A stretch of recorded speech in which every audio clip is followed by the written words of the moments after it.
Describe any 3 types of tourism.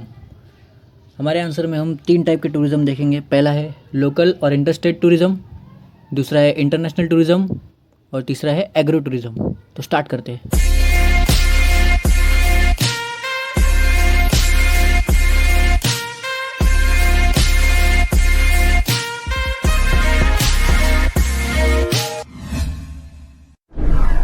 तो जो सबसे पहला टाइप का टूरिज्म जो हम पढ़ने वाले हैं वो है local and interstate tourism. Local and interstate tourism. Local and interstate tourism is easy because it is within our own country. Local tourism या इंटरस्टेट टूरिज्म बहुत आसान होता है। ईजी मतलब आसान, because it is within our own country. क्यों आसान होता है? क्योंकि वो अपने देश के अंदर ही होता है। जब अपने देश के अंदर हम लोग घूमते फिरते हैं कोई काम के लिए तो उसको बोलते हैं लोकल या interstate tourism. It does not cause any difficulties of language, procuring currency and documents etc. तो यहाँ पे इट का मतलब क्या? लोकल टूरिज्म या इंटरस्टेट टूरिज्म। लोकल या इंटरस्टेट टूरिज्म में ज़्यादा डिफ़िकल्टी नहीं होती। डिफ़िकल्टी यानी परेशानी। तो ज़्यादा परेशानी हमें फेस नहीं करनी पड़ती। कौन सी परेशानियाँ हो सकती है? लैंग्वेज की परेशानी ज़्यादा नहीं होती है। फिर प्रोक्योरिंग करेंसी, दूसरी परेशानी आती है हमको प्रोक्योरिंग करेंसी। मतलब अगर हम लोग एक देश से दूसरे देश में ट्रैवल कर रहे हैं तो वहाँ की करेंसी हमें एक्सचेंज करनी पड़ती है, इसको बोलते हैं प्रोक्योरिंग करेंसी। तो ये डिफ़िकल्टी भी लोकल या इंटरस्टेट टूरिज्म में नहीं आती है। थर्ड डिफ़िकल्टी क्या है? Documents and documents. तो डॉक्यूमेंट्स की डिफ़िकल्टी भी नहीं आती है। डॉक्यूमेंट्स का एक एग्जांपल है वीज़ा। तो दूसरे देश में अगर हम जाते हैं घूमने के लिए, टूरिज्म करने के लिए, तो हमें वीज़ा चाहिए होता है। लेकिन जब हम लोकल या इंटरस्टेट हमारे देश के अंदर ही टूरिज्म करते हैं तो हमें वीज़ा या दूसरे किसी डॉक्यूमेंट्स की ज़्यादा ज़रूरत नहीं पड़ती। Also we can plan it at the time suitable to us. और एक ख़ास बात है लोकल या इंटरस्टेट टूरिज्म की, हम उसे अपने समय के हिसाब से प्लान कर सकते हैं। क्योंकि हमें ज़्यादा दूर तो दूसरे किसी देश में जाना नहीं, अपने देश में ही आसपास ही टूरिज्म करना है, तो इसीलिए प्लान करना ईजी रहता है। तो ये था टूरिज्म का पहला type, local and interstate tourism. Number 2, second type of tourism is international tourism. तो दूसरा टाइप टूरिज्म का हम लोग कौन सा पढ़ेंगे? International tourism. Nowadays, travel has become easier because of roads, railways, waterways and airports. आजकल के ज़माने में ये देखा जाता है कि रोड्स की वजह से, रेलवेज़ की वजह से, वाटरवेज़ की वजह से और एयरपोर्ट्स की वजह से ट्रैवल करना, एक जगह से दूसरी जगह पे जाना बहुत ज़्यादा आसान हो गया है। The number of people travelling inside of India and outside of India has increased after the government of India launched the policy of liberalisation. तो जब से भारत की सरकार ने लिबरलाइजेशन वाली पॉलिसी को इंट्रोड्यूस किया है तब से भारत में आने वाले और भारत से बाहर टूरिज्म करने के जाने वाले जितने भी ट्रैवलर्स हैं उनका नंबर जो है वो बढ़ चुका है। Travelling outside of our own country for different reasons is called international tourism. अगर हम किसी भी रीज़न के लिए अपने देश से बाहर ट्रैवल करते हैं तब उसे कहते हैं इंटरनेशनल टूरिज्म।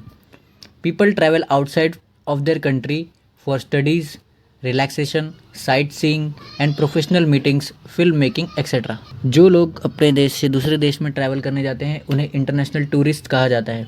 ये इंटरनेशनल टूरिस्ट दूसरे देशों में स्टडीज़ के लिए यानी पढ़ने के लिए, रिलैक्सेशन के लिए यानी रिलैक्स करने के लिए, साइट सीइंग यानी अलग अलग मॉन्यूमेंट्स, नज़ारे देखने के लिए जाते हैं, एंड प्रोफेशनल मीटिंग्स या professional meetings, business meeting, employ meetings, ये सब करने के लिए जाते हैं, या फिर फिल्म मेकिंग के लिए जाते हैं, मूवीज़ बनाने के लिए भी जाते हैं, और भी अलग अलग काम के लिए ये इंटरनेशनल टूरिस्ट अलग अलग देशों में ट्रैवल करते हैं। International tourism requires many official documents such as visa etcetera. जैसे कि हमने पढ़ा था कि लोकल या स्टेट टूरिज्म में ज़्यादा डॉक्यूमेंट्स की ज़रूरत तो लगती नहीं है, लेकिन इंटरनेशनल टूरिज्म में डॉक्यूमेंट्स की ज़रूरत लगती है और कंपलसरी होते हैं वो डॉक्यूमेंट्स।